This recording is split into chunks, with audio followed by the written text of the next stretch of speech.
Selamat siang. Ya, di sini kami dari kelompok 6 akan memulai presentasi kami mengenai materi kita depan. Tapi sebelum masuk ke materinya, baiknya kami perkenalkan diri kami masing-masing. Perkenalkan, nama saya Nurden Sitorus, saya sebagai moderator dan juga rekan saya. Perkenalkan, saya jadi Kamal Utama sebagai pemateri kedua. Perkenalkan, saya Presenti sebagai pemateri ketiga. Perkenalkan, saya Nada Ahwani sebagai pemateri keempat. Perkenalkan, nama saya Kristina Estovina Sukumia sebagai pemateri kelima. Selanjutnya saya kembalikan kepada moderator. Baik, terima kasih kepada pemateri yang terakhir. Nah, di sini kami membawakan materi tentang eksperimen. Sebelumnya kan kita sudah memperhatikan kan, tapi kita dalam praktikum itu hanya melakukan pengamatan pada tempat kelas. Nah, di sini ternyata pada eksperimen itu ada 6 kelas. Nah, jadi yang mana kelas yang pertama itu adalah asteroidea yang akan dibawakan oleh saya sendiri. Nah, sama-sama diketahui bahwasanya kelas asteroidea ini adalah bintang laut. Nah, dulu saya mengira bahwa saya bintang laut itu adalah bintang dari kali dari laut. Itu kan. Nah, jadi ternyata setelah kita pelajari, ternyata bukan gitu ya. Jadi bintang laut ini memiliki morfologi. Yang mana yang pertama itu seperti yang kita lihat pada gambar, kemudian bisa lihat. Nah, yang disebutkan aura itu. Jadi yang pada gambar ini terlihat ada kuping, ada cakram. Yang mana cakram ini berfungsi dalam regenerasi. Kita tahu bahwasanya si cakram itu bisa melakukan regenerasi ketika dia merasa terancam. Ya, dia memutuskan ekornya. Nah, begitu juga dengan bintang laut ini, dia bisa melakukan regenerasi apabila salah satu lengannya itu terputuskan. Nah, itu fungsi dari si cakram. Yang kedua itu ada madreporid, yang mana madreporid ini adalah sebuah lubang yang berfungsi dalam menyaring dan tempat masuk dan keluarnya air. Selanjutnya ada duri atau pedicelaria. Nah, duri ini duri. Jadi semua di atas bintang laut itu disusupi oleh duri-duri. Nah, duri ini fungsinya untuk menangkap mangsa dan juga sebagai pelindung tubuh dari bintang laut agar tidak menempel kotoran-kotoran. Selanjutnya itu ada apa? Selanjutnya ada kaki tabung. Jadi fungsi dari kaki tabung ini adalah sebagai pelekat dalam substrat. Kita tahu bahwasanya bintang laut ini bisa menempel dalam bebatuan. Selanjutnya ada ambulakral. Kita tahu bahwasanya bintang laut ini kan memakan kerang ya. Nah, jadi cangkang itu tidak dimakan gitu. Nah, jadi fungsi dari ambulakral ini adalah membuka cangkang dari mangsanya. Selanjutnya sistem pernapasan dari bintang laut ini adalah sistem pernapasan dengan paru-paru kulit atau dermal branching. Terus sistem reproduksinya memiliki organ kelamin terpisah dan fertilisasi dilakukan secara eksternal. Nah, agar kita bisa melihat bagaimana bintang laut itu bergerak, berikut adalah videonya.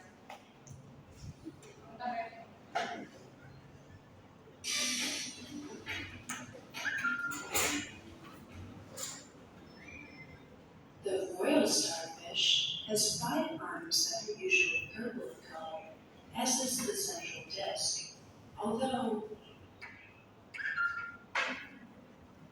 the color can vary from light brown to dark purple or reddish brown. The bright sea star is outlined with an orange margin.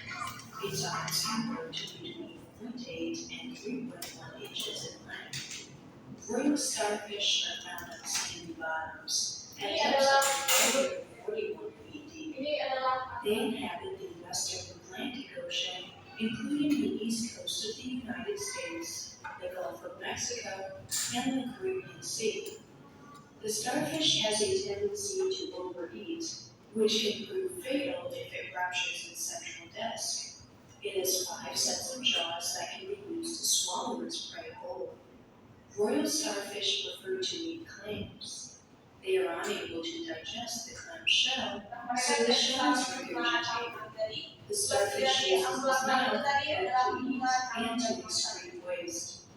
Their tough skin has strong calcareous plates buried in it. 2 feet can be found in Ini adalah along the underside of each arm. For more marine facts, click the subscribe.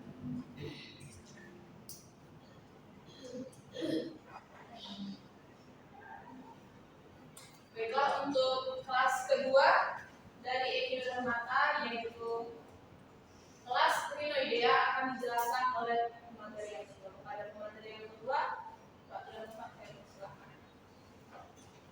Baik, saya akan menjelaskan kelas dari Crinoidea yang biasa kita kenal itu dari laut. Di laut ini memiliki morfologi. Yang pertama itu bersimetris radial, yaitu memiliki 5 bagian yang sama. Dan yang kedua itu tubuhnya ditutupi oleh epidermis yang halus. Dan yang ketiga memiliki sistem rangka internal yang terbuat dari kapur. Dan yang keempat itu memiliki 2 jenis kaki. Yang pertama itu kaki bulu atau ambulakar. Yang kedua kaki tabung. Yang kelima itu lili laut ini bersifat sesil, yaitu tidak dapat bergerak.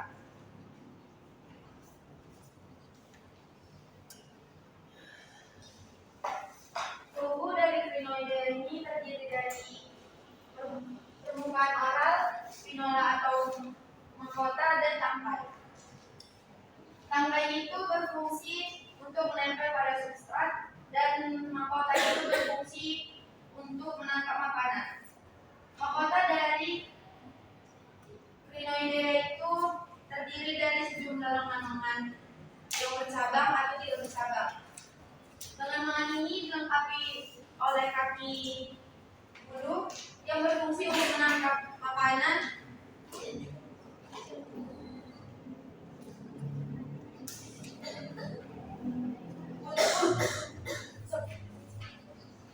Berupa plankton, detritus, dan partikel kecil lainnya.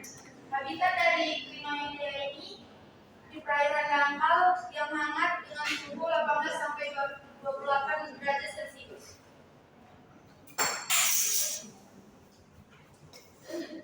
Di laut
spesies dari Rodilia itu salah satunya itu teripang. Kita kan tahu dari bentuknya saja, teripang sama bintang laut itu sudah berbeda. Dari bentuknya saja, teripang itu kan bentuknya seperti muntimun ya, kan dibilang muntimun laut, dan berbeda dengan bintang laut, yang dimana bintang laut kan memiliki lengan, sedangkan teripang itu tidak memiliki lengan. Tetapi teripang itu memiliki tentakel. Tentakelnya ini berada di sekitar mulut teripang ini, yang dimana berfungsi untuk menangkap mangsa dan dimasukkan ke dalam mulut si teripang ini. Kemudian teripang ini juga sama seperti bintang laut yang memiliki duri, yang mana durinya juga sama seperti bintang laut untuk melindungi dirinya. Kemudian ada pupila di bagian sini, pupila yang berperan untuk sebagai organ sensor pada teripang tersebut. Teripang juga memiliki yang dinamakan kaki tabur. Seperti yang kita ketahui kan, kaki tabur itu fungsinya untuk membantu spesies tersebut untuk bergerak dan juga membantu untuk melekat di substrat atau batu-batu atau rumput yang di dalam laut itu. Kemudian ada anus juga di bagian sini, teman-teman bisa melihat terdapat anus juga pada teripang. Jadi teripang ini kan kita sudah mengetahui itu waktu itu sama hewan berkata hasil kita sempat membahas sekilas mengenai yang dikeluarkan teripang ketika dia merasa terancam gitu kan. Jadi teripang itu ketika dia yang saya lihat di video seperti itu, ketika si teripang ini diangkat dari air, teripang ini mengeluarkan cairan benang-benang putih yang disebut sebagai tubulus putih ya. Jadi ketika si teripang ini diangkat, tubuhnya itu menjadi keras karena kan tadi teripang ini dipenuhi air di dalam tubuhnya semua air. Tapi ketika diangkat keluar dari air itu, tubuhnya keras dan mengeluarkan tubulus putih ketika dia merasa terancam. Dan juga sistem pencernaan dari Molekuloidea ini bisa kita lihat ada mulut di sebelah sini, kemudian ada juga taring, kemudian ada esofagus, terus ada perut yang merotot di sini stomat, kemudian ada juga intestinumnya, dan kemudian sisa-sisa makanan yang dikonsumsi oleh teripang ini dikeluarkan melalui anusnya. Terima kasih. Sekian yang dapat saya jelaskan mengenai kelas molekuloidea. Saya kembalikan kepada moderator. Baik, terima kasih kepada teman-teman yang bertiga. Dan coba tonton videonya yang kedua dari Marisa.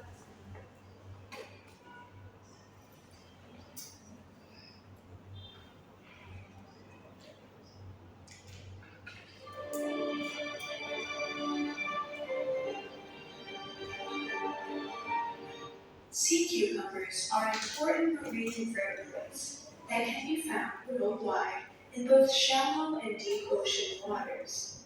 They are echinoderms, like starfish and sea urchins. Most are sluggish animals with leathery skin and a soft cylindrical body.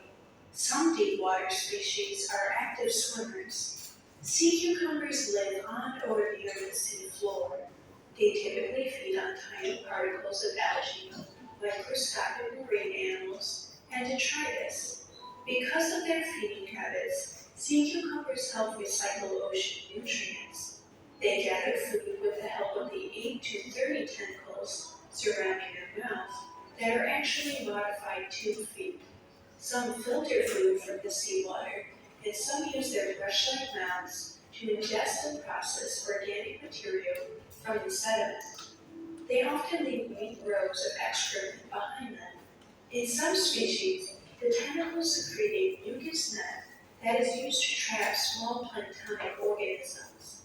When they feed, each tentacle is wiped clean periodically inside the animal's esophagus to remove the food and replace the coating with mucus. The feeding tentacles are usually retractable. In addition to the modified tube feet around their mouth, most sea cucumbers also have tube feet that they use for locomotion. Some species have one surface that is slightly flattened, so they will orient their body with the flattened side down. Tube feet will then be on the flattened side of the body. Others have tube feet in rows or scattered throughout their body. A broader vascular system of internal canals provides the hydraulic power for their many muscular tube feet to move. Bottom-dwelling sea cucumbers without tube feet can still crawl along the seafloor by contracting their bodies. Sea cucumbers are preyed on by many animals. In most sea cucumbers, the internal skeleton consists of only microscopic ossicles embedded beneath the skin. When relaxed, a sea cucumber's body is flexible and long. When disturbed, they have the ability to shorten and harden their bodies. Some shoot out sticky threads to confuse and entangle predators.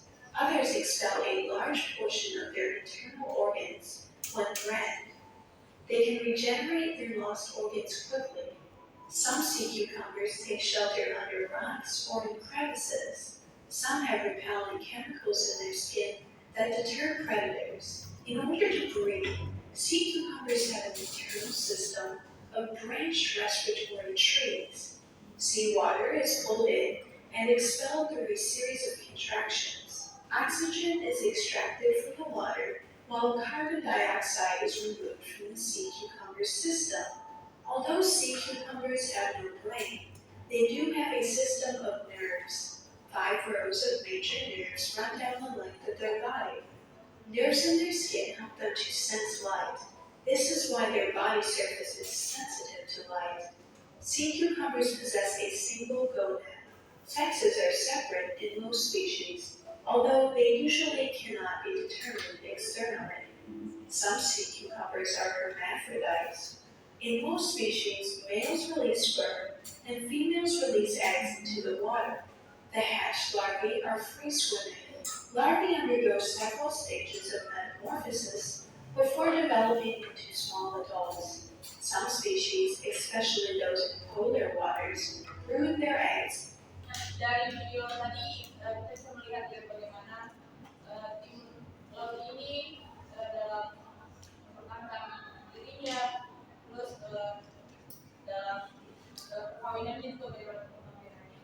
Nah selanjutnya untuk materi tentang kelas Ophiuridea akan dijelaskan oleh pemateri kepada Nada saya persilakan.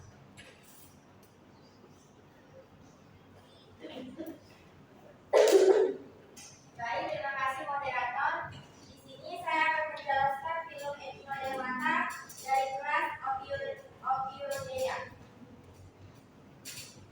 Jadi, pada morfologi bintang mengular, kita dapat lihat terdapat 5 lengan panjang yang apabila digerakkan akan menyerupai ular.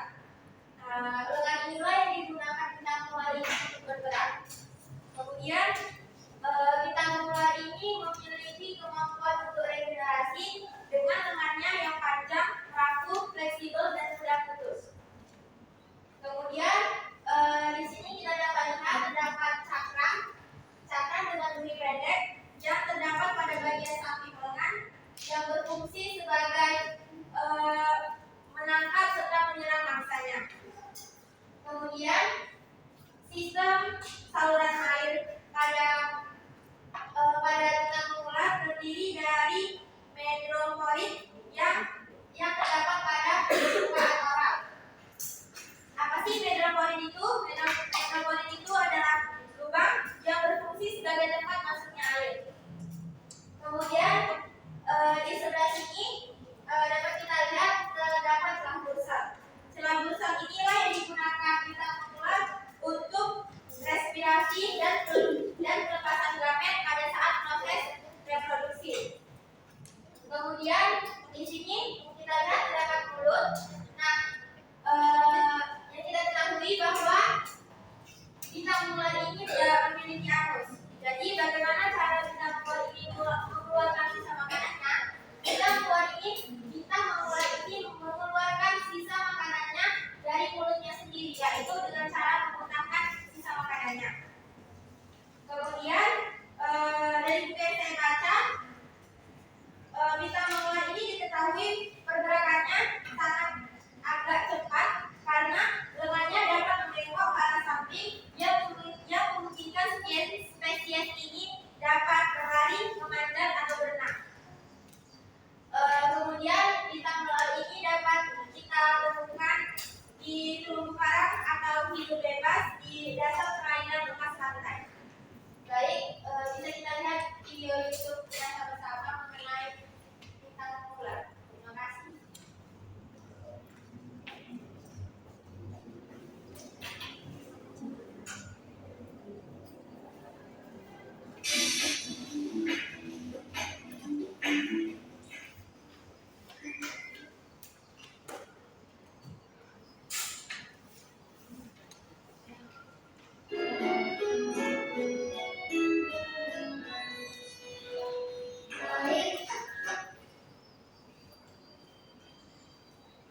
Riddle stars are echinoderms that are closely related.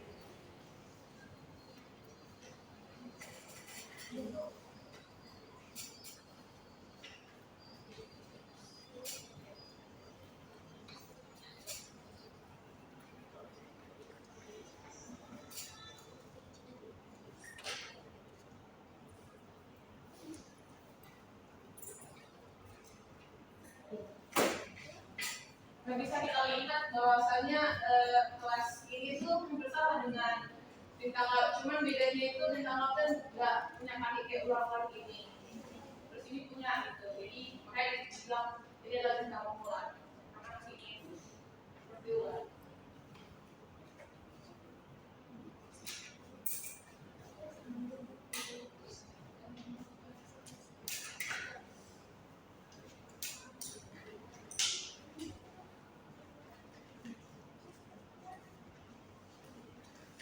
Baik, untuk mempersingkat waktu, untuk materi selanjutnya, untuk kelas selanjutnya dari Edwin Mata, saya berikan kepada materi terakhir, yaitu kelas Wikipedia.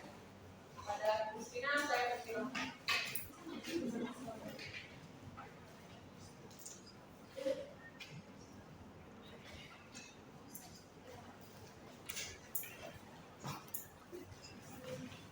Nah, di sini ada kelas Wikimedia. Jadi kelas Wikimedia itu dapat kita ketahui itu ada hewan bulu babi dan sendola. Nah, bulu babi ini memiliki bentuk tubuh seperti hadiah dan bulat dan tidak memiliki lengan. Nah, kita lihat pada permukaan aorta atau permukaan atasnya itu terdapat anus yang di sini. Jadi anus ini berfungsi sebagai tempat pengeluaran zat sisa makanan yang telah dikonsumsi. Jadi yang kedua itu ada hidroid di dekat anus, yaitu lubang kecil yang sebagai tempat keluarnya masuknya air. Di sini juga ada pada permukaan bulu babi ini, ia dikelilingi oleh duri yang tajam dan panjang. Nah, duri ini memiliki fungsi untuk bergerak, menggali, dan melindungi tubuhnya dari kotoran. Tanda itu juga dirinya itu mengandung racun.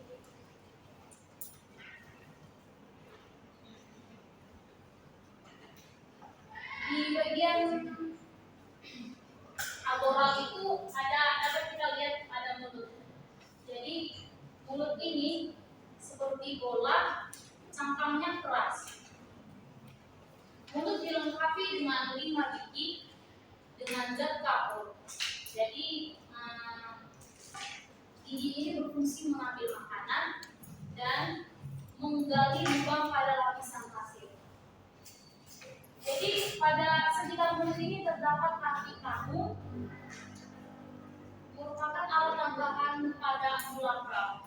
Nah, kaki tabung ini berfungsi untuk sebagai alat gerak, selain itu juga sebagai alat indera peraga, organ respirasi, dan tempat pengeluaran air dari tubuh. Mulut ini juga dikelilingi oleh membran. Bagian sini membrannya itu lunak, yaitu membran plasmostoma. Selanjutnya ada, ketika kita membuka cangkang pada bulu babi ini, itu ada anatominya seperti kelenjar aksial, usus, dapat kita lihat. Terus bolongnya itu ada dua, kemudian ada esofagus, kemudian ada ampulla. Dan di dekat mulut ini, di bagian mulut ini yang di bagian dalam ada terdapat lentera Aristoteles. Ini lentera Aristoteles ini memiliki fungsi yang sama seperti mulut, yaitu untuk mengambil, memotong, dan menghaluskan makanan di dalam lentera itu. Kemudian cangkangnya ini memiliki 10 keping plat, yang ini di dekat di sebelum setelah ambulan dia ada 10 plat dengan tersambung dengan plat ambulakral dan dengan ambula. Kemudian habitat pada bulu babi ini biasanya di daerah perairan, di atas batu karang, dan di dasar laut. Reproduksi pada bulu babi ini memiliki jenis kelamin yang berbeda. Nah, artinya itu jantan dan betina itu dari individu yang berbeda.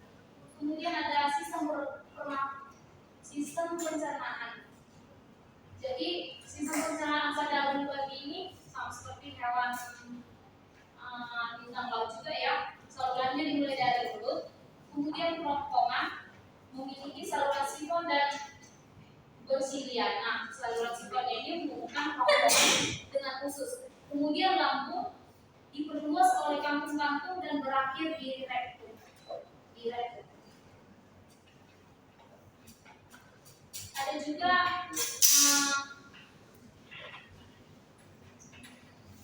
pernapasan pada bulu babi itu menggunakan paru-paru kulit, sama seperti bintang laut tadi ya, menggunakan dermal atau paru-paru kulit, yaitu penonjolan dinding rongga tubuh yang tipis. Selanjutnya ada sendola. Sendola ini juga kelas Echinoidea. Jadi morfologinya itu kalau kita udah belajar mengenai sendola pada kalimat itu, kita dapat melihat ada foot drop-nya pada sisi oralnya. Yang ini yang putih dia memiliki 5 paling fungsi untuk menyalurkan makanan ke dalam mulutnya dan mempunyai celah yang disebut lunulus. Jadi celah lunulus ini memiliki fungsi untuk membantu dia mempertahankan hidupnya di pasir itu, tertanam di pasir yang berfungsi untuk agar tidak tersapu oleh gelombang laut. Jadi yang ketiga ada permukaan tubuhnya diselimuti oleh duri kecil pendek. Di sini ada duri kayak rambut-rambut kecil ya pada bagian permukaan sendola. Terus di bagian bawahnya itu ada anus. Begitu juga fungsinya itu sebagai tempat keluarnya dan sisa makanan. Kemudian ada mulut. Nah, mulut ini memiliki 5 gigi tajam dan kuat untuk mengunyah. Dan juga ada petaloid. Petaloid ini berfungsi untuk sebagai tempat respirasi atau tempat pernapasannya. Sekian dari penjelasan kelas Echinoidea. Mohon untuk di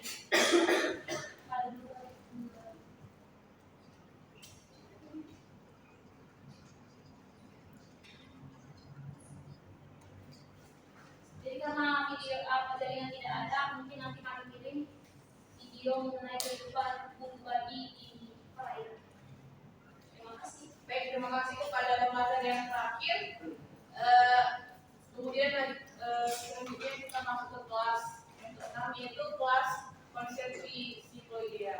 Yang mana kelas ini teman-teman pada beberapa sumber maupun buku maupun jurnal itu masih belum ada yang belum banyak lah yang membahas tentang kelas yang ke-6 ini. Tapi kita merasa bersyukur bahwa saya di buku kita pegangan itu kelas yang ke-6 itu sudah dicantumkan. Jadi adapun morfologi dari kelas konsepsi psikologi ini yang pertama badan bentuk prinsip, terus membentuk cakram yang jelas. Nah, karena yang morfologi ini belum jelas, makanya belum banyak sumber yang kemasukan ini menjadi kelas dari Ectodermata. Terus yang ketiga itu sistem pemudara air itu dan akan digabung pada permukaan bentuk. Terus terakhir saluran pembuluh air membentuk cincin dada. Kita bisa melihat gambarnya. Untuk penjelasan lebih dalamnya kami belum bisa memberikan karena ini belum banyak yang mengangkat gitu.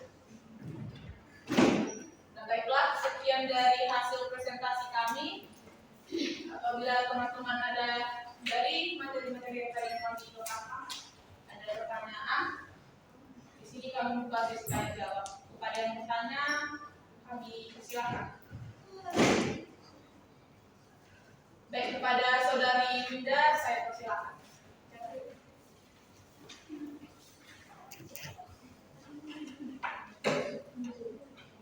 Terima kasih moderator yang sudah mengizinkan saya untuk bertanya.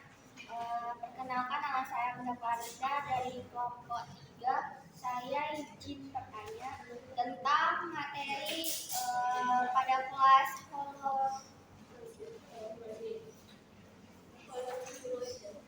holoturoidaman. Nah, pada kelas holoturoidea itu kan contoh itunya kan ketimun laut kan. Nah, yang kita ketahui bahwasanya ketimun laut itu kan bisa dikonsumsi oleh manusia. Nah, tadi kemarin itu saya sempat dapat info dari jurnal, katanya ketimun laut ini bisa mengatasi penyakit kanker, penghambat kanker itu kan. Nah, coba sebutkan selain penyakit kanker itu apa aja yang bisa diatasi gitu. Terus kenapa zat apa yang terkandung pada tripang itu kenapa zat apa yang terkandung pada tripang hingga bisa dikonsumsi manusia gitu. Terima kasih, saya Sebelumnya kepada saudari Winda, terima kasih. Tadi saya mengatakan bahwa saya dibaca dari jurnal. Nah, saya bertanya bahwa di jurnalnya itu tidak disebutkan bahan-bahan apa saja yang terkandung. Ada. Terus pun katanya di jurnal itu ada bahwasannya tripang ini bisa bermanfaat untuk kosmetik, katanya bisa juga. Cuman untuk kosmetik, untuk apa ini nggak tahu kan, kosmetik kan banyak kan, bisa untuk kayak kulit atau alat make up gitu. Mungkin nanti kalau tanya kami coba menjawab, mungkin Winda juga bisa mempelajari dari jurnal yang telah dibaca ya. Nah, sebelum kembali ke pertanyaan selanjutnya, tadi saya lupa mendapatkan bahwasanya Ectodermata ini memiliki peran-peran. Teman-teman, yang pertama itu Ectodermata ini memiliki peran sebagai penjaga kebersihan ekosistem laut. Terus kerangka ini bisa seperti bintang laut, dapat dijadikan sebagai perhiasan, kayak dekorasi-dekorasi pintu kamar itu bisa. Terus ketimun laut, dan pertanyaan ini juga bisa sebagai bahan baku pangan. Terus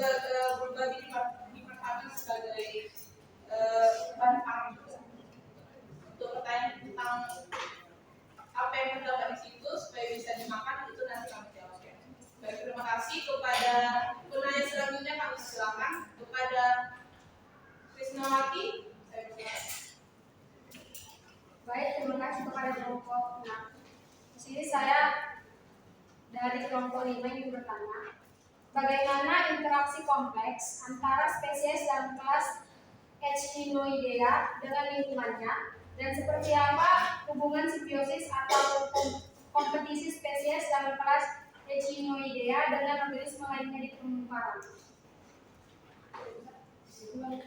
Tolong pertanyaannya dicapai pertemuan ya. Baik, sudah kami. Terima kasih kepada Sinawati, kepada Jenny saya persilakan. Baik, terima kasih pada moderator. Perkenalkan saya Jenny dari kelompok 4. Tadi kan kelompok penyaji sudah menjelaskan mengenai mekanisme pencernaan dari kelas Holoturia, khususnya tripa. Jadi saya ingin mengetahui bagaimana cara tripa ini bernapas, seperti mekanisme pernapasan pada tripa. Apakah Baik, terima kasih kepada Jenny, sudah cukup tanya. Baik. Kepada penanya selanjutnya saya persilakan kepada Irwana. Baik, terima kasih kepada moderator. Perkenalkan, nama saya Irwana Busubirin, saya perwakilan dari kelompok 2. Seperti yang kita ketahui kan pada kelas Echinoidea, contohnya dolar pasir memiliki humules yang berfungsi untuk membantu dolar pasir itu ke dalam pasir sehingga dia tidak terombang-ambing di bawah gelombang air laut. Jadi pertanyaan saya, yang kita ketahui kan seluruh dari kelas Echinodermata ini kan tinggalnya di dalam laut gitu kan. Jadi pertanyaan saya itu, bagaimanakah dengan kelas-kelas lain pada Echinodermata? Bagaimana cara Echinodermata itu supaya tidak terombang-ambing di bawah gelombang arus laut? Apakah pertanyaannya yang tadi bagaimana cara Echinodermata supaya tidak terombang-ambing di dalam air laut? Terima kasih kepada saudari Irwana. Tapi pengetahuan saya yang ada di pesisir pantai itu hanya sendok ya. Seperti timur laut, bintang laut itu ada di dasar laut. Jadi minim kemungkinan bisa terombang-ambing oleh gelombang laut. Kita tahu gelombang laut itu kan hanya terjadi di seringan gitu ya. Memang ada di bawah gelombang laut. Setelah itu kan karena dia sudah di dasar laut, belum menempel ke pasir-pasir yang di dalam, kan minim kemungkinan untuk terombang-ambing. Tapi untuk memperjelas jawabannya, kami belum bisa menjawab. Baik, terima kasih kepada penanya selanjutnya saya persilakan. Ya, kepada Falahani saya persilakan.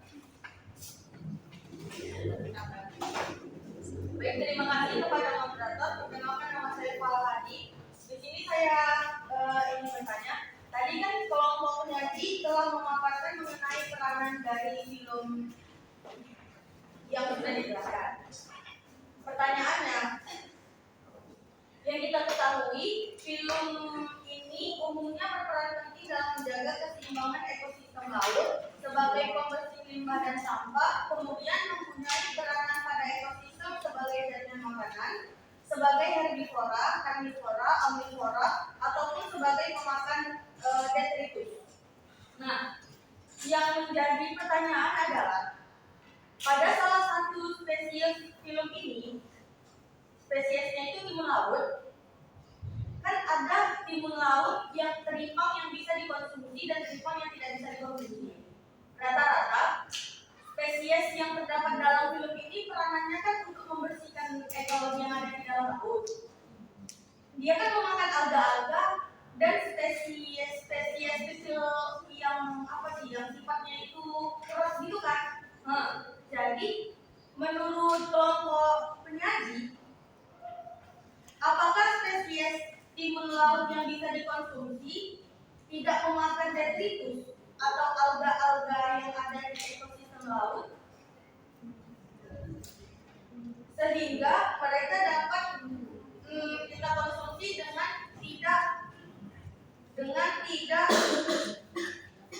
tidak ada dampak serius jika dimakan. Coba ulangi pertanyaan. Pertanyaannya ini terkait mengenai spesies seripang. Singkat aja.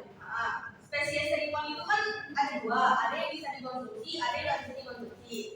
Hakikatnya semua jenis di dalam film ini itu kan sebagai ekosistem yang ada di dalam laut. Dia memakan segalanya, baik berupa alga maupun dari itulah bukannya kayak cangkang-cangkang itu. Jadi dari seimbang yang dua ini, yang tidak dapat dikonsumsi sama yang dapat dikonsumsi, apakah makanannya itu sama atau beda sehingga seimbang yang bisa dikonsumsi ini tidak menimbulkan efek yang serius jika kita makan? Ya baik, terima kasih kepada saudari Salahani. Sebelumnya tadi dikatakan kan bahwasanya echinodermata itu sebagai penjaga ekosistem ekosistem. Tapi dia menjaga ekosistem itu bukan berarti dia memakan semua alga-alga ini yang ada, tetapi dia itu memakan materi-materi atau bangkai organik. Berarti bukan yang hidup yang dia makan, tapi yang sudah mati itu tertulis di buku pegangan ini. Jadi berarti dia bukan memakan yang ada. Apakah kita hanya bersumber dari satu buku bacaan saja, moderator mengalami? Ya, ada sumber dari Palahani ada. Dari jurnal, apa mau dijelasin? Ya, terima kasih kepada saudara Palahani. Selanjutnya kepada Selvi. Silakan.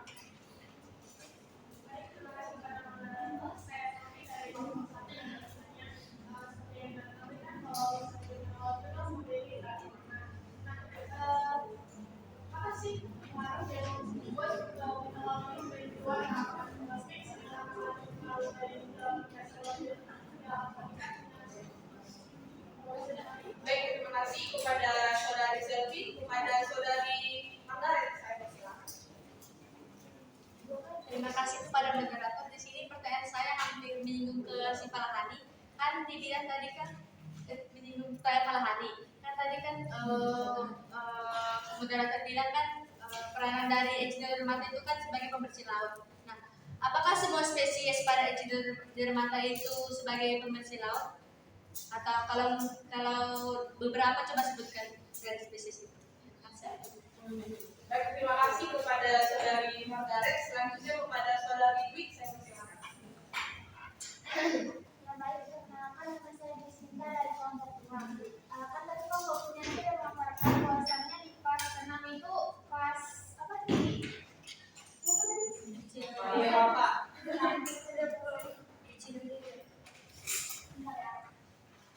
Ini konsep psikologi. Nah, itu kan saudari menyatakan bahwasannya memang di beberapa sumber tidak menyatakan. Ya, terus coba dari kelompok penyaji, menurut kelompok penyaji itu apa dasar dari kelompok penyaji menyatakan kalau misalnya kelas yang tadi itu termasuk dalam echinodermata. Sedangkan kan tadi kelompok penyaji bilang morfologi dari kelas tersebut atau kelas tersebut belum sebegitu tahunya gitu kan, belum sebegitu tepat dimasukkan ke dalam kelas dalam film echinodermata. Terus apa alasan saudara kalau penyaji memasukkan kelas tersebut ke dalam film echinodermata, padahal tadi kalau penyaji menyatakan bahwasannya morfologinya belum diketahui.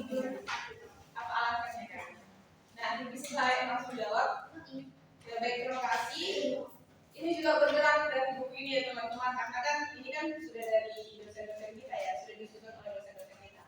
Nah, jadi di buku ini itu dimasukkan kelas kompetensi psikologi ini.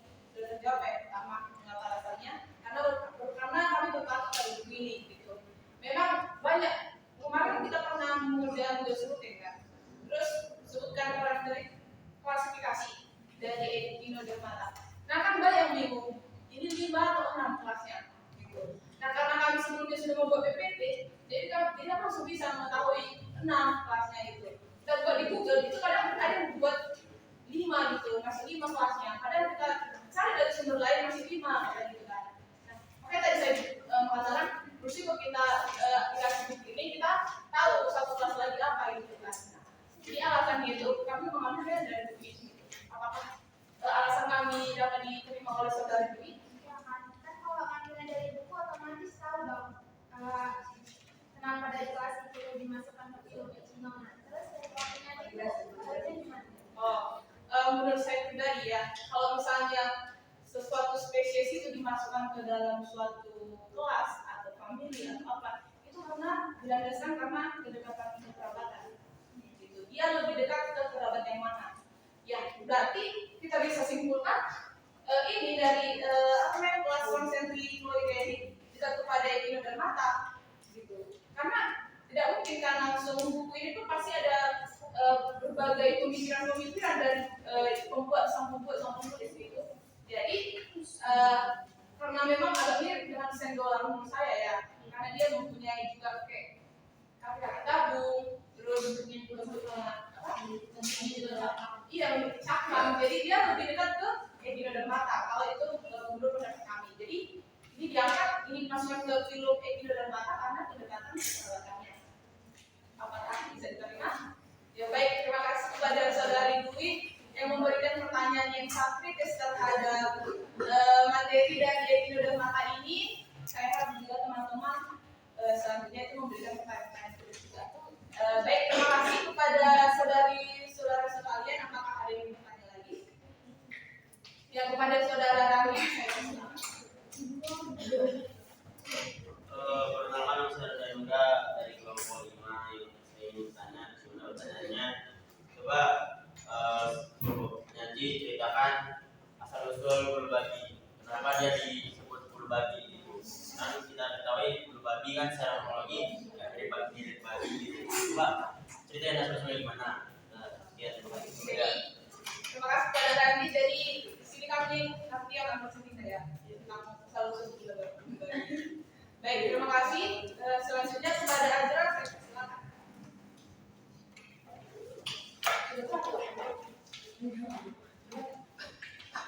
Kan saya dari kelas 2.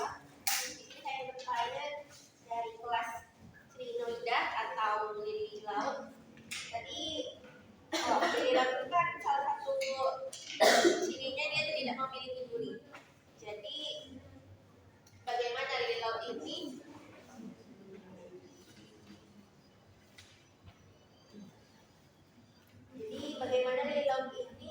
melindungi diri dari predatornya? Baik, terima kasih kepada saudari Azra. Kepada penanya selanjutnya, yang terakhir, apakah masih ada? Ya, kepada Putri untuk menutup, silakan. Baik, terima kasih kepada moderator. Di sini saya Putri Warna dari kelompok 3 pada kelompok materi. Jadi kan tadi saudari Grace ada menyinggung tentang regenerasi pada bintang bulan laut. Aku sana dari kiri, tidak ada. Jadi saya bertanya, gimana sih mekanisme regenerasi pada bintang laut sama bintang bulan laut? Apakah kedua-duanya berbeda atau sama? Terus berapa lama waktu agar golongan dari bintang laut yang meregenerasi itu dapat tumbuh secara utuh kembali dan bisa berfungsi kembali? Apakah ada juga perbedaan waktu dari bintang bulan laut dan bintang laut? Ya, baik, terima kasih kepada saudari Putri. Pertanyaan dari saudari Putri adalah pertanyaan penutup dari teman-teman sekalian. Nah, di sini izinkan kami kelompok 6 untuk menjawab pertanyaan dari saudara-saudara sekalian. Nah, kepada teman-teman pemateri, apakah sudah ada yang bisa jawab? Ada yang bisa buat? Grace? Ya, kepada Grace, saya baik.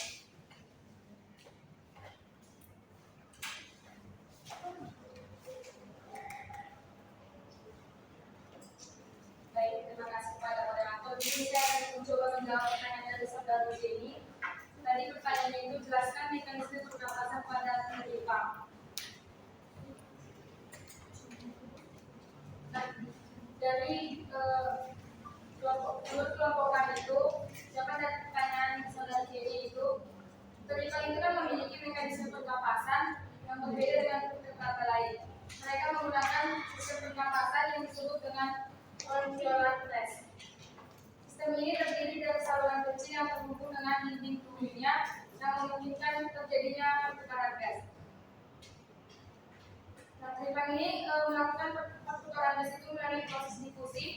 di mana oksigen larut dalam air dan masuk ke dalam saluran-saluran kecil tadi.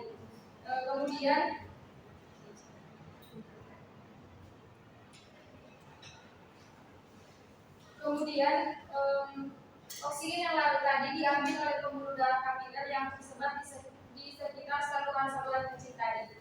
Gas karbon dioksida yang dihasilkan dari metabolisme diambil lagi oleh saluran-saluran kecil tadi yang dilepaskan di lingkungan melalui proses difusi yang sama.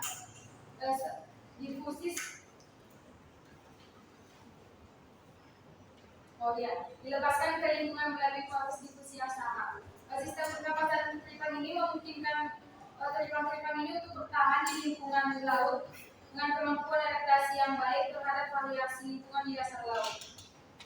Sekian jawaban yang dapat kami sampaikan kepada saudara Jenny. Apakah dapat menerima jawaban dari kelompok kami? Baik, saya menerima jawaban kelompoknya. Terima kasih. Kita kembalikan pada korelasi. Baik, terima kasih kepada saudari Grace yang sudah menjawab pertanyaan dari saudari Jenny. Selanjutnya saya berikan kepada saudari ini untuk menjawab pertanyaan dari Dirwana. Baik, di sini saya akan menjawab pertanyaan dari Irwana, di mana pertanyaan itu bagaimana dengan kelas lain Echinodermata agar tidak terlalu di laut. Kelas lain Echinodermata yang pertama itu adalah Monodonturoidea atau taripang, Echinoidea berwarna laut, dan Opiuroidea atau bintang laut memiliki cara yang berbeda untuk tidak trauma di laut. Kalau Monodonturoidea atau taripang memiliki kaki tabung yang dapat digunakan untuk menempel pada substrat seperti batu, karang, atau lumpur laut. Kaki tabung ini juga dapat digunakan untuk bergerak di dasar laut. Selanjutnya ada Echinoidea atau landak laut, memiliki duri yang dapat membantunya untuk menempel pada substrat. Duri ini juga dapat digunakan untuk melindungi dirinya dari predator. Dan yang ketiga ada Opiuroidea atau bintang ular laut, memiliki lengan yang dapat digunakan untuk bergerak di dasar laut. Lengan ini juga dapat digunakan untuk menempel pada substrat. Apakah Irwana dapat menerima jawaban dari kelompok? Baik, terima kasih saya dapat menerima jawabannya. Berarti kalau pada teripang tadi kaki tabung, terus pada bintang ular laut tadi lengannya, terus yang terakhir tadi Echinoidea itu pakai duri. Baik, terima kasih. Terima kasih kepada saudari Dini yang sudah menjawab pertanyaan dari saudari Irwana yang juga pertanyaan. Selanjutnya saya berikan kesempatan kepada saudari Kristina untuk menjawab pertanyaan dari saudari.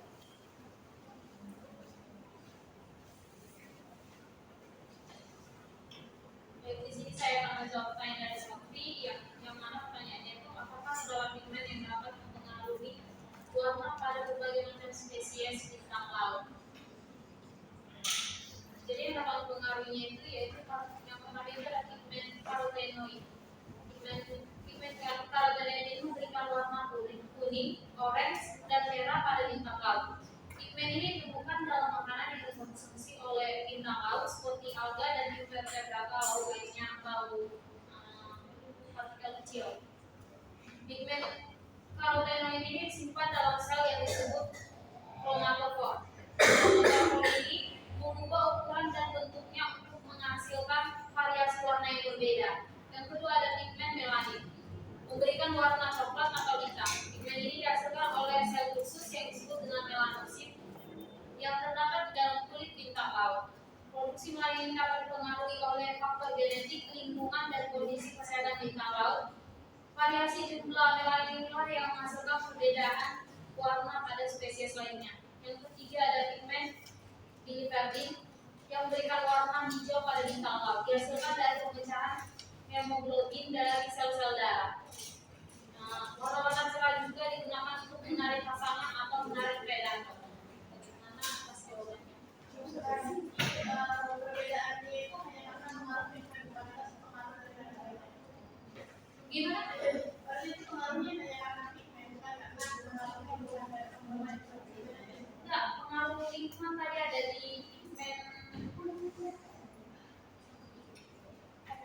pigmen melanin itu juga dipengaruhi oleh lingkungan, bukan cuma warnanya, tapi pigmen melanin.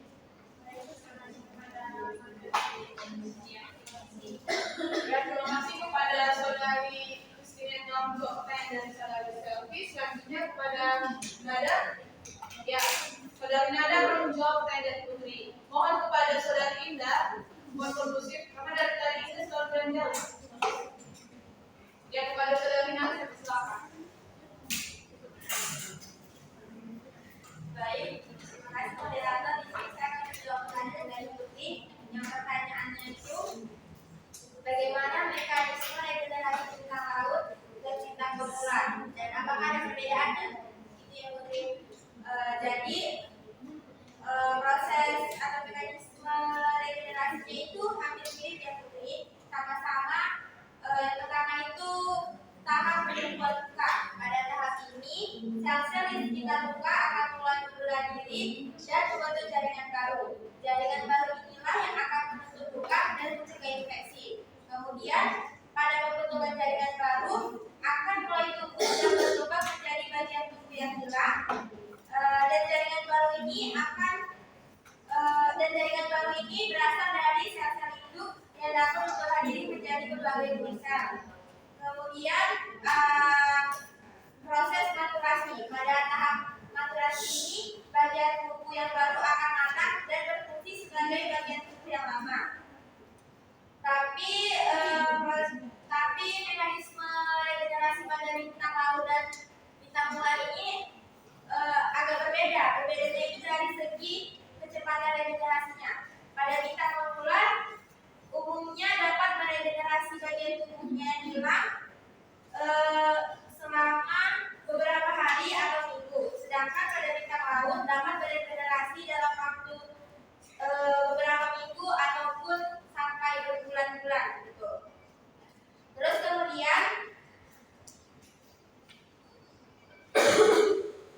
pada bintang bulan memiliki kemampuan untuk meregenerasi dirinya sendiri dari hanya satu lengan. Bintang laut juga dapat meregenerasi dirinya sendiri dari satu lengan, tetapi kemampuannya tidak sekuat bintang bulan. Kemudian pada regenerasi bintang laut dan bintang udah itu aja. Terima kasih Putri. Apakah dapat diterima? Baik, terima kasih kepada saudari Nada. Penjelasan mengenai pertanyaan saya dapat diterima.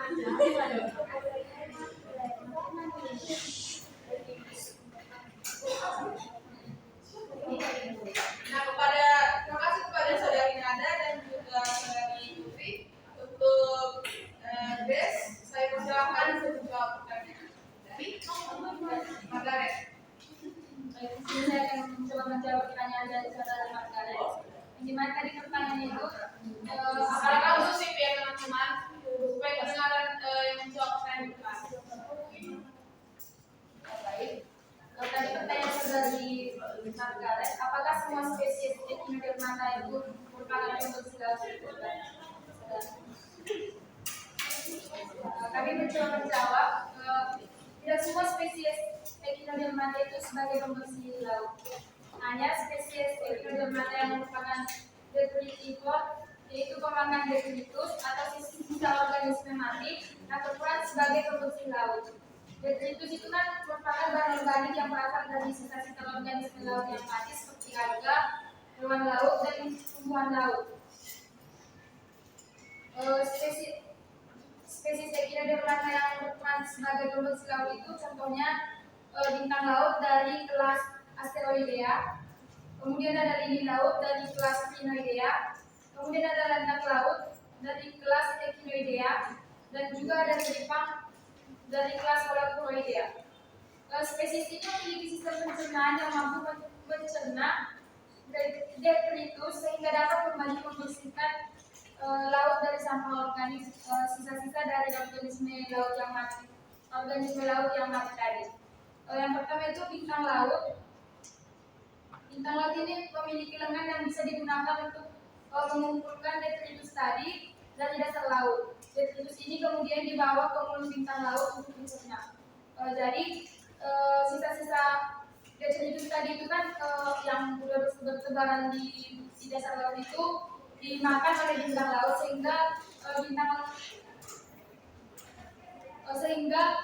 detritus yang tercemar di bintang laut itu tidak mengotori laut lagi, tapi sudah dimakan oleh bintang laut. Kemudian lili laut ini memiliki tentakel yang dapat digunakan untuk menyaring detritus dari air laut. Detritus yang tersaring kemudian dibawa ke mulut lilia laut untuk dicerna. Jadi dari keempat kelas tadi yang saya katakan itu merupakan pembersih laut, mereka memakan sisa-sisa mekanisme dari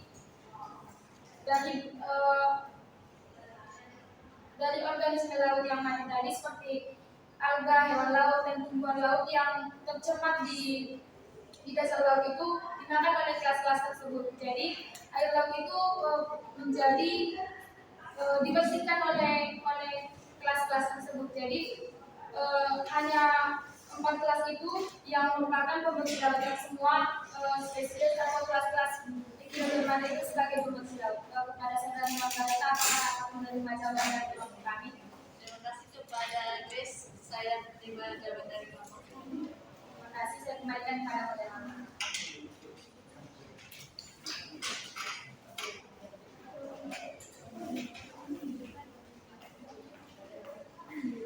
Baik, terima kasih kepada saudari Grace yang sudah menjawab pertanyaan dari Margaret. Selanjutnya kepada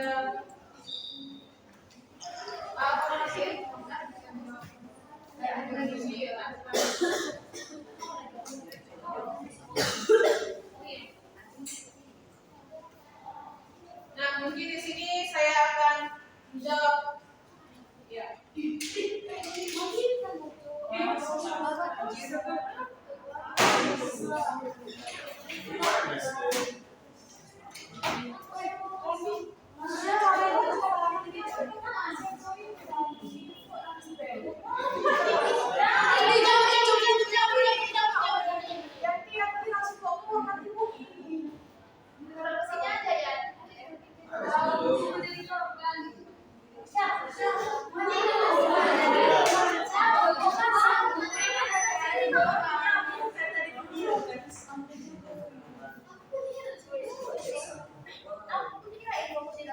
Itu kamu harga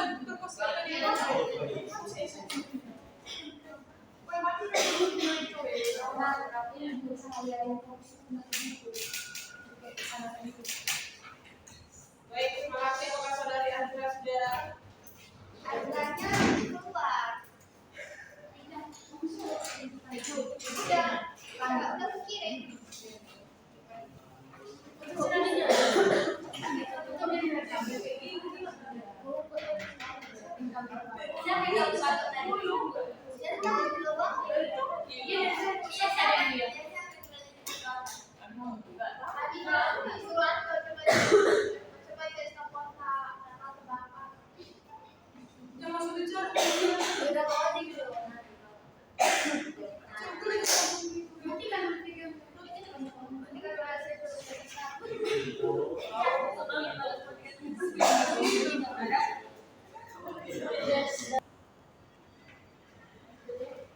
Baiklah, mohon maaf atas ketidaknyamanannya. Selanjutnya kepada Randi, saya menjawab pertanyaan dari saudara. Silakan Randi dulu. Pertanyaannya tadi apa asal usul dari bulu babi? Asal-usul namanya. Namanya itu dari mana? Iya, kenapa masyarakat Indonesia manggilnya bulu babi? Jadi kenapa sih bulu babi itu disebutkan ikut namanya bulu babi? Jadi karena bulu babi di Indonesia itu karena kemiripan dupi-dupinya di dalam bulu babi. Nah, kebiasaan tidak bisa membedakan penyebutan bulu dan langsung juga berbeda bulu. Besar di sini karena bulu babi ini juga disebut dengan banda laut, gitu kan. Nah, di grup saya mengirimkan sebuah foto. Nah, kalau misalnya kita lihat di babi-babi di sekitar kita kan, babi itu di utara sama kita di mana itu kan dia warnanya pink. Tapi yang saya kirimkan di grup itu kan teman-teman, ini kan ada di panik kayak dulu gitu. Nah, nah karena dari situlah karena kemiripannya dengan bulu babi ini sekarang, saya disebut dengan bulu babi. Nah, tapi ini sudah disebut dengan nada babi, oke, nada babi, nada laut. Jadi kebiasaan dari kita ini memang menjadikan nama dari ini adalah karena jadi tidak ada kesamaan antara misalnya karena apa gitu kan, karena secara visual itu tidak mirip, hubungan familinya itu tidak mirip. Jadi cuma karena rambut babi itu mirip dengan bulu babi, makanya sebutkan dengan bulu babi. Apakah saudara Rani bisa mengambil pertanyaan saya dari jawaban saya? Oke, baik, saya dapat menerima jawaban Anda. Berarti bulu babi dinamakan masyarakat Indonesia bulu babi karena mirip dari irama-irama pada babi gitu. Jadi lanjut gitulah. Ya. Oke, baik, saya dapat menerima. Saya kembali kepada moderator. Baik, terima kasih kepada saudara Rani. Selanjutnya ada teman-teman.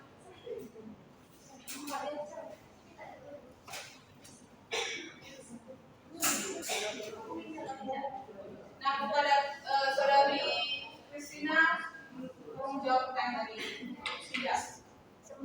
Silakan.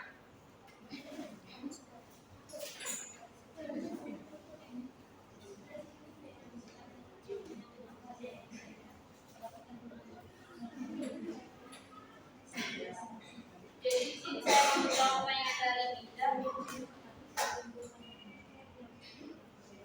Kandungan apa saja yang terdapat pada tripang sehingga bisa dimakan. Jadi tripang ini memiliki kandungan senyawa aktif yang berupa antioksida yang dapat mencegah kanker. Tripang kaya akan vitamin, unsur mikro, dan polisakaria seperti komploidin.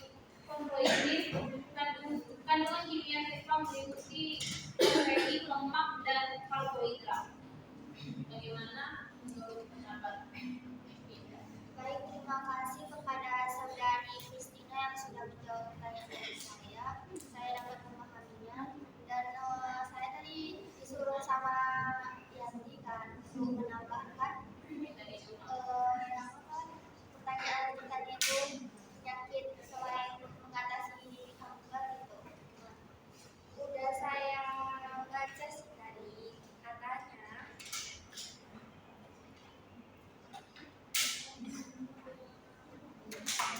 selain untuk mengatasi penyakit kanker ada beberapa untuk mengatasi penyakit radang sendi, terus menurunkan kadar kolesterol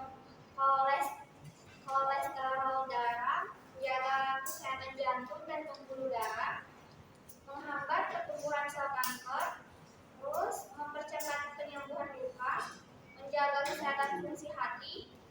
Ada lagi dari jurnal ini sebagai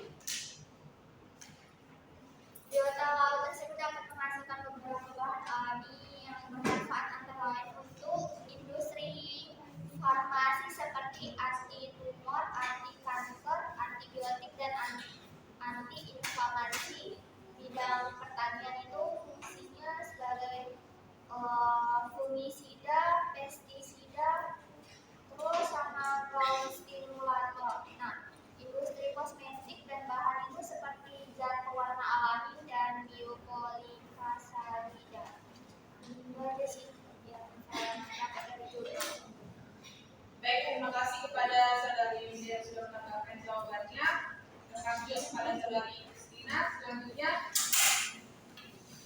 pertanyaan Adra akan dijawab oleh saudari Dini. Ya.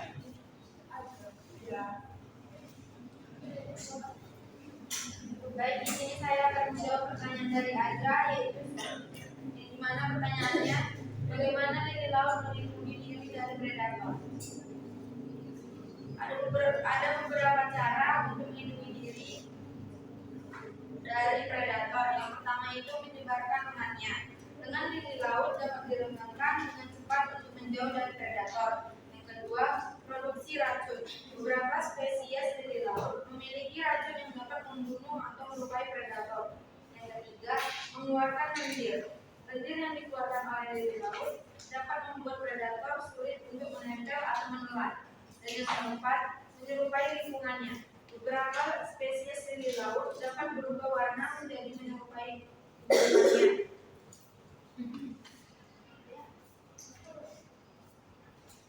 Hal ini dapat membantu mereka untuk bersembunyi dari predator. Selanjutnya, apakah Andra dapat menerima jawaban dari kami? Baik, terima kasih kepada saudara. Baik,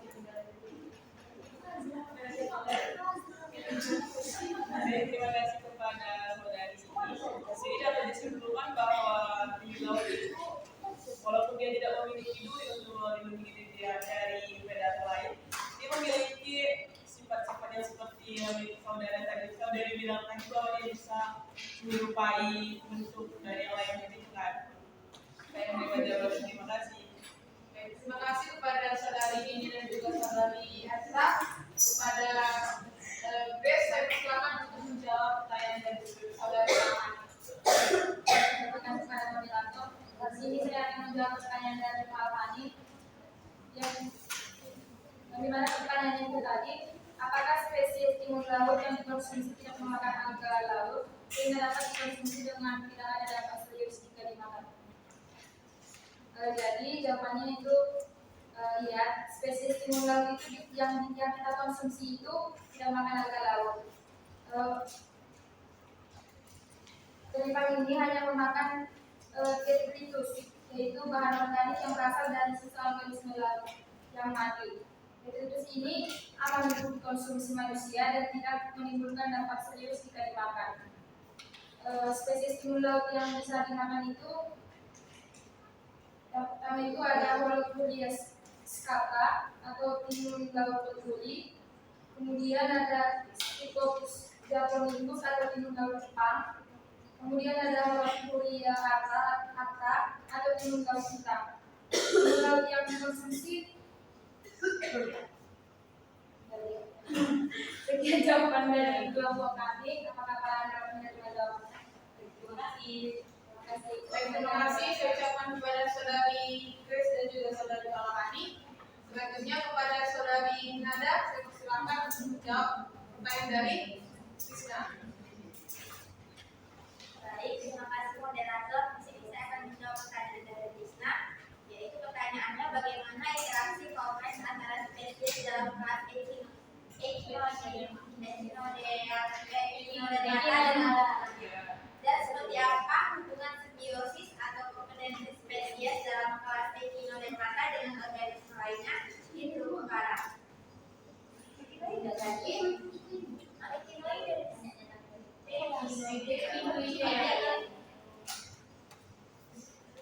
Beberapa yang kita ketahui bahwa Echinodermata itu kan memiliki peran penting dalam ekosistem terumbu karang. Mereka membantu menjaga keseimbangan ekosistem dengan memakan alga dan hewan mati atau bangkai. Echinodermata juga membantu menyebarkan benih tanaman laut. Nah, dari sebentar. Dari beberapa spesies Echinodea seperti bulu babi, ia juga membantu membersihkan terumbu karang dari alga yang berlebihan.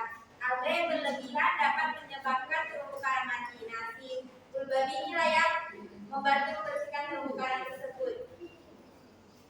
Kemudian, bulu babi dapat menggunakan duri-durinya untuk menggali liang di terumbu karang. Liang-liang tersebut dapat menyediakan tempat berlindung bagi ikan dan hewan laut lainnya.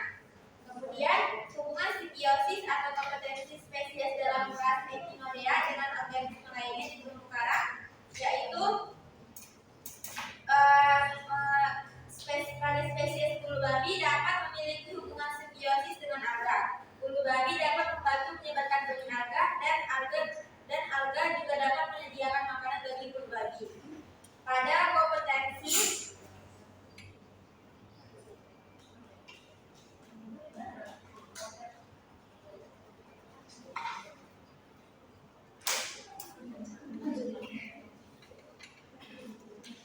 kemudian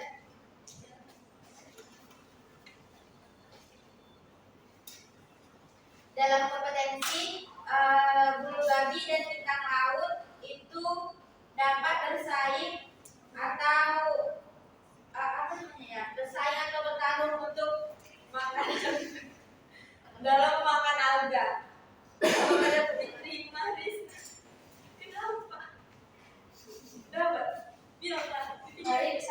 dari banyak. Terima kasih.